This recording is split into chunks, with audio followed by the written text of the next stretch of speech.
Hello and welcome to Roadwarden, created by Moral Anxiety Studios, which is just a lovely name. We marvel at the serenity of the forest and crave the shroud of its silence.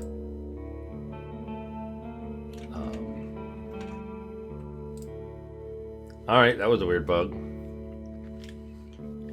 Alright, let's check our settings. Pixel or basic font? Pixel font or basic? The basic font is actually really nice. Pixel font is really nostalgic. Yeah, sure. New game. Everyone knows to stay away from the wilderness. Most people would never risk a lonely journey. Roadwardens not only accept this struggle, they embrace it. They deliver messages, assist merchants, burn human corpses, and, if possible, get rid of beasts and highwaymen. Burn human corpses or cremate along on the highway out in the wild in an efficient manner. I feel like we're already getting off on the wrong foot with regard to road wardens and how we treat them. Excuse me while I write something down real quick. Burn all the bodies.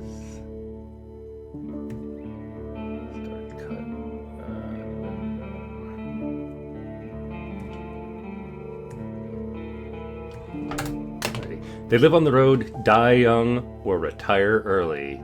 Which means, if we can retire early, it must be a really well-paying job. I love this. It's a dangerous job, but a respectable one. We get money and respect!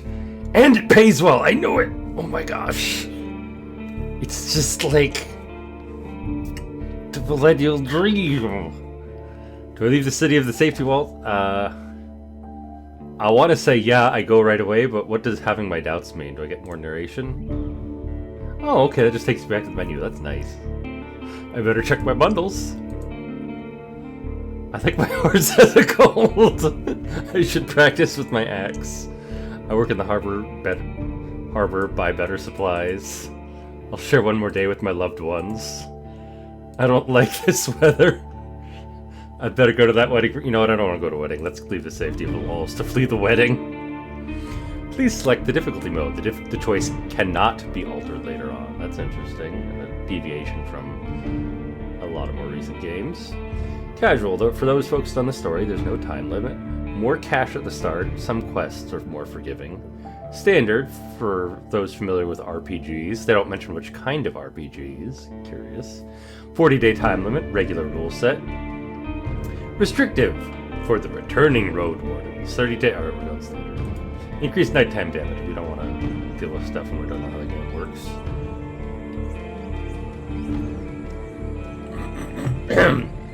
Excuse me. The wall is still standing. There are no wolves around. No stench of blood. Good signs. This should be the place you're looking for. You were supposed to meet with a group of soldiers, but you hear no voices. No sounds of labor. The gate is a job, but the camp isn't safe. It may keep away the goblins and pebblers, but not beast folk nor trolls. And the night is near.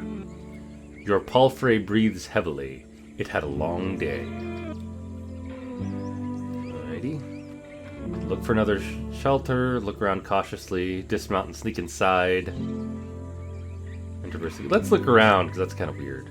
Considering the noise, you doubt that anyone noticed the clatter of hooves. The short, dry grasses barely cover the arid soil of this valley, but you're maybe a minute away from the edge of the sparse woods, which get denser as they climb the hills. At best, the trail has a few more years before getting overgrown for good. Hard to believe it's the only route north. Let's peek inside. Take care of yourself. If you're hurt or exhausted, some actions won't be available to you. The weaker you are, the higher the chance you'll die in combat. Alright, we have, thank you, 3 out of 4 vitality, and 30 minutes before dusk. Your heavy boots hit the ground and the pain of the long ride finally catches up with you. You stretch out, bringing your back and legs comfort. All you want now is a table, a decent chair, a nice mug of beer, and some warm stew. With any luck, your axe won't be needed here. I approach the gate slowly. If it's a military camp, it doesn't look the part. Plenty of wasted space. The fire pit is cold. 2 people are sitting at the table, tired and disheartened. They're looking in different directions, paying no attention to one another. One of them is holding a cup. After a moment, you notice the quiet humming. You recognize the melody of a light-hearted drinking song from the city harbor. They don't look like much of a threat I can enter. It takes them a few breaths to glance in your direction. The first person greets you with a wave of his hand. There are bags under his eyes, his beard is messy. Despite his simple shirt, he's wearing durable, decent boots. A mace with the head covered in iron hangs at his side, but he doesn't reach for it. I take a look at the second soul. Just like you, she's wearing a gambeson, but hers is a bit loose, as if she took it off a corpse. Her head is shaven, as if she's protecting herself from flesh-eating bugs. Her eyes are weary. Wait. Your hair would protect you from flesh-eating bugs, because then they couldn't get to your flesh because your hair's in the way. It'd be easier, it'd take them more time to get to you. Also, wouldn't it kind of like have the other 90% of your body to eat into? Anyway, her eyes are weary yet kind. She smiles. Considering the squad was sent here half a year ago, these two surely look the part, though there should be more of them. 8, you believe? Only 8 into this? Wow, no wonder they're over, 3/4 gone. I'll let them speak first. It's nice to see an unharmed traveler in this godforsaken shithole.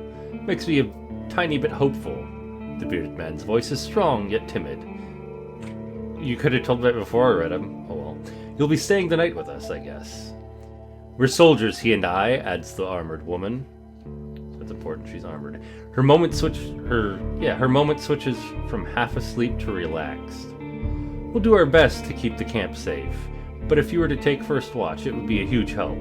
Travelers ought to help each other, wouldn't you say? You think for a moment. To fully rest, you'd need a good sleep. Yeah, sure, leave it to me. Fantastic, she rubs her hands together. I don't remember the last time I had more than half a night of sleep. The hours before midnight should be the calmest. Just wake us up if anything happens. Alright, the man flashes you a wide smile. It's easy to wake us up. Just yell. He drinks from his mug. I ask them about their lieutenant. You wonder how to phrase your question. Whenever you meet new people, you can influence how they perceive you by selecting one of the attitudes. So it can be friendly with a hand, playful with a mouth, distance, where I hide my emotions, intimidating with a hint of a threat, or vulnerable, to be sad, tired, afraid, or hopeless. Be friendly about the lieutenant. I was hoping you meet with yours. Oh. Okay, I can actually see what I'll ask them. That's really nice. Ask to talk. If you're busy, looking for the lieutenant. Ooh, that's mean. Yeah, we're gonna be friendly. Moon lets out a loud sigh, dusts off her gambeson, and steps toward you. She pays little attention to the sword at her side. You most definitely can, you and I. The holding this ranks is still somewhat new to me. Are you a messenger? Did you lose your mount? She observes you with curiosity. Or are you looking for help? I'm your new Roadwarden. My horse is waiting outside. I'm sure this won't get a horrible and melancholy response. Really? The soldier in the shirt leans forward. That explains how you got here in one piece, all by yourself. Better bring your beast here, adds the lieutenant. We have no hay, but I bet it dreams of dropping its saddle. A long pause. I'm Tulia, by the way. She reaches out her hand. It may be a trap. I gesture for her to stop, pretending to be embarrassed. I should wash myself first. You can call me. No, I'm shaking her hand. How do you want people to call you? Sure, Rolito. Her grasp is confident. The shake is slight. Just keep your horse away from the tents. She steps away. We don't need to smell its dung. Fair point. Ah, there's this one issue. The soldier in the shirt also rises to his feet. We've no tent to spare. You'll have to use a blanket or something. I should get used to sleeping on the ground anyway, or no problem. Yeah, no problem. I enjoy observing the stars. You walk through the gate. Your mount looks around and snorts anxiously. Not many humans could ride a horse. It's not only taller than you, but also bulky. As heavy as it is strong. You can get in the saddle with a single breath, but most people wouldn't know where to even begin. From every side, it's a wall of flesh. That's not how I'd think of a horse, but okay. Horses were brought to the Dragonwoods from the conquests in the south. They can trot for a long time, but won't outrun some of the local monsters. Good to know. Your palfrey needs you to survive, but without it, you too would be lost. Also good to know. My only companion here, I want it to feel at ease. I don't care how it feels, but I need to be strong if I want to travel, and I can't afford to know that. It's my companion, don't be a narcissistic dick. It takes a few steps towards you, scolding you with another snort. You scratch the bottom of its neck with strength and confidence, just the way it likes. Humans see useful animals, and even pets, as monsters in disguise. Getting emotionally attached to them is believed to lead humans to their doom. But you know that horses need companionship. I speak to it gently and lead it to the camp. You end up next to the fire pit. Removing the saddle makes the horse nicker with relief. You take a couple minutes to examine its back, just in case. While the riding equipment is not that heavy for such a strong animal, with enough time it starts to chafe. You wish you had something better to eat than this shabby grass. Oh, you wish it had something better to eat. I don't know, maybe we're eating the grass. Do we have any good food? You should look for an inn. I need to unpack. You haven't brought that many things, and you lost one of the sacks while fleeing the Crimson Corpse Eaters. Worst of all, when did we encounter Crimson Corpse Eaters? Worst of all, you have no rope left, but maybe the soldier could share one. Shouldn't cost more than a dragon bone. What the hell is a dragon bone? Aside from the travel set, you own a few valuable possessions, essential for your trade. And now we get to pick a class. Let's learn more about the 3 classes. And drink some tea. As a fighter, you'll have an easier time in physical challenges thanks to your superior equipment and hidden bonuses during dice rolls.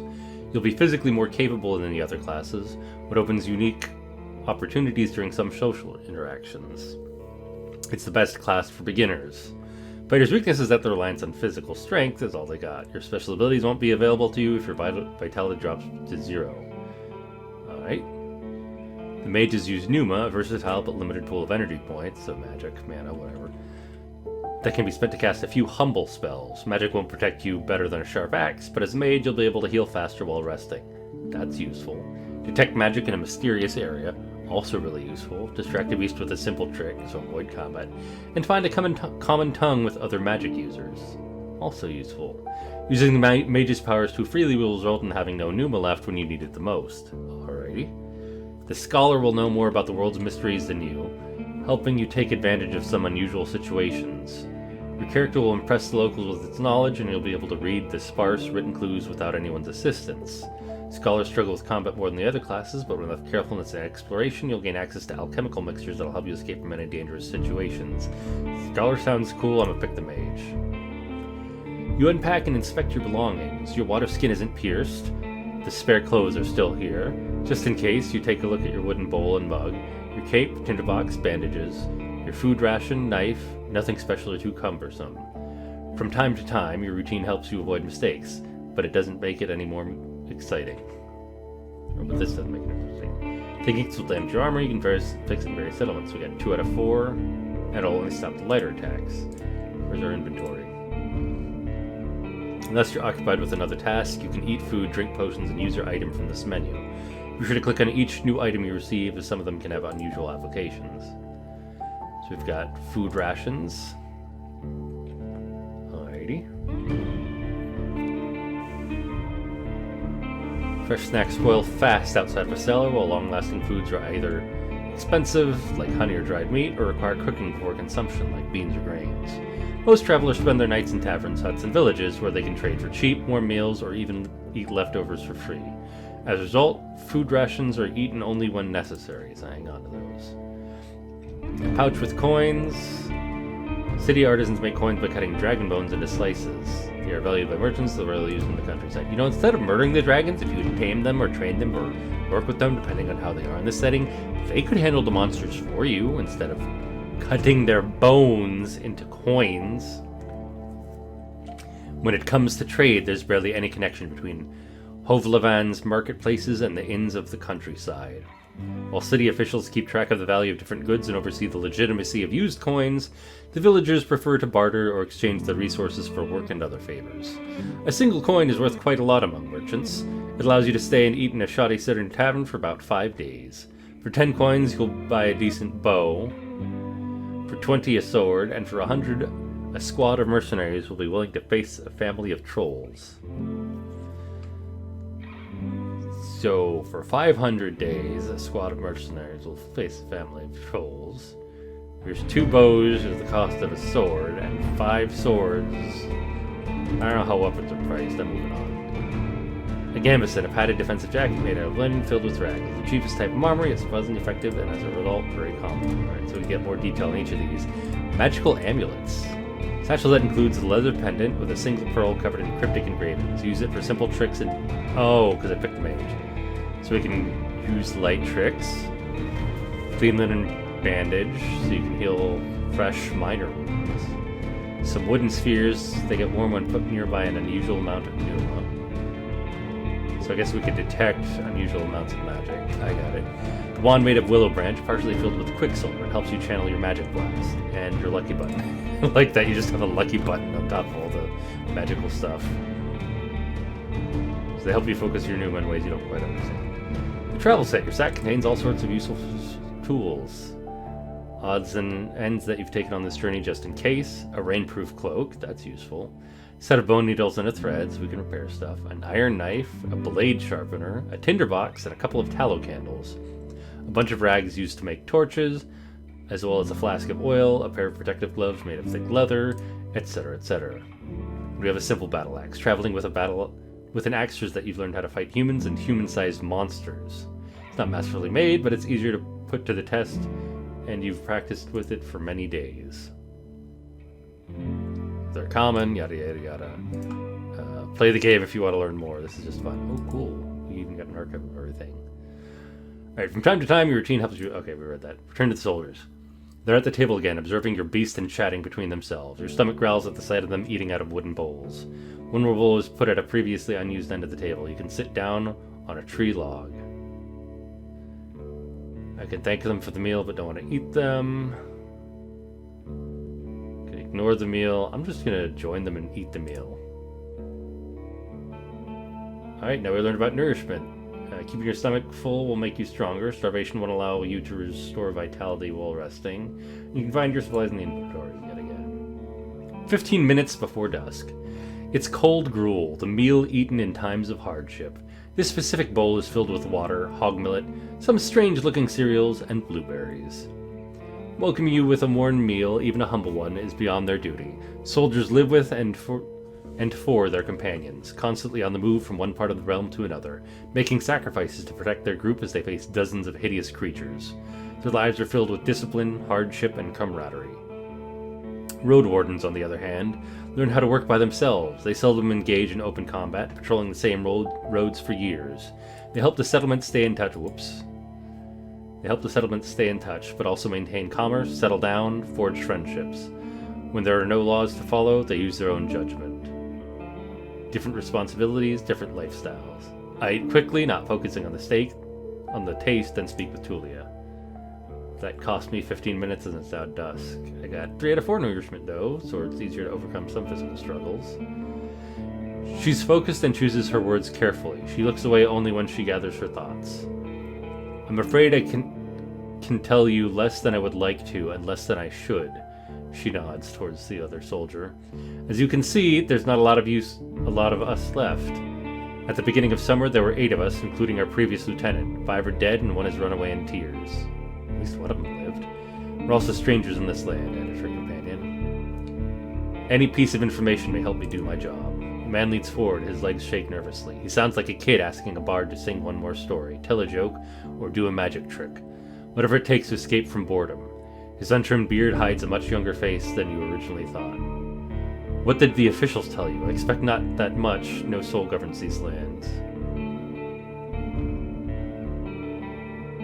Yeah, we'll share with them. You tell soldiers how little guidance you've received. Since this area is too far away from Hovlevan to keep under control, you were warned that it's untamed and unknown. Who knows how many villages, bandits, or monsters may be found in these unmapped hills and forests. From time to time, new people come here to look for boundless opportunities. Most of them never return. Do they turn into walking corpses, or find what they're looking for? No soul could tell me, so I was looking for your guidance. Lieutenant drinks from her cup and crosses her legs, ankle on knee. Seeing her chair makes you doubt she'll ever find a comfortable position. Where should we start?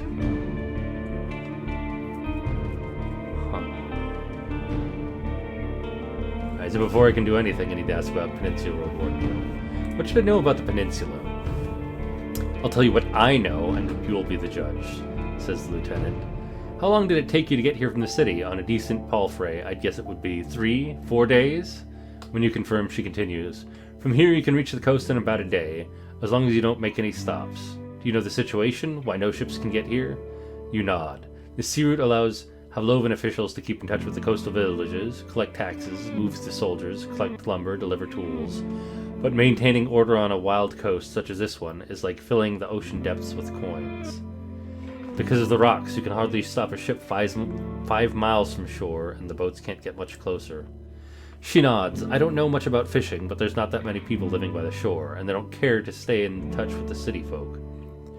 As she pauses, her companion carries on. No soul from the north ever came to the camp, but when we travel to the roadside inn, Pelt of the North, they're happy to trade, and to play dice. Why not just stay at one of these settlements? The man clears his throat. I mean, you know, we're to guard this road, this camp is our post, and, well, he turned towards Julia. She lowers her voice. Don't take it the wrong way, Leto, but are you a devout soul? Okay, so now we're getting some other interesting world building. Like most city folk, I believe that people should unite their strength to overcome the threats of nature and dark magic. Everyone will be judged for both good and evil deeds. Part of the United Church. For many years I've supported the monastery that does its best to advance mankind's spiritual growth, artistry and herbalism, and magic research. The following is a teacher of the Order of Truth. A small village, the Freedom of the Shell, Numa, and Soul are the main virtues of life. The community is unique and independent, and so are its members. And the Fellowship. Oh, my Fellowship. A strong connection to nature and spirits, and follow the path of the ancestors. Some of beliefs may be considered sinister and treacherous by the city folk, is called a pagan. There's no evidence of the rite's existence, and all mystical tales are explained by magic. So I'm not. We'll go with the United Church. A fellow unite, the man smiles. Though in this land it won't bring you much good. At least we can discuss the topic freely, adds the lieutenant, with a barely visible smile. Let's get into it. The people here are disquieting. Every few words, she taps the table with her finger. The traditions won't help them negotiate with the officials. Here, she starts to draw lines with her index finger, as if she's pointing to at an invisible map. The peninsula is connected with roads like a big circle in the northwest. You'll find a weird village at a bog. It's not exactly pagan, I don't think. Even has a priest who claims to be an eremite. You nod. She means a fellowship. They do crazy shit, her companion chips in. They use the dead to cut down trees and dig in soil. Once I saw it, I begged never to return there. I mean, the dead don't have soul and don't feel anything. That's kind of just pragmatism.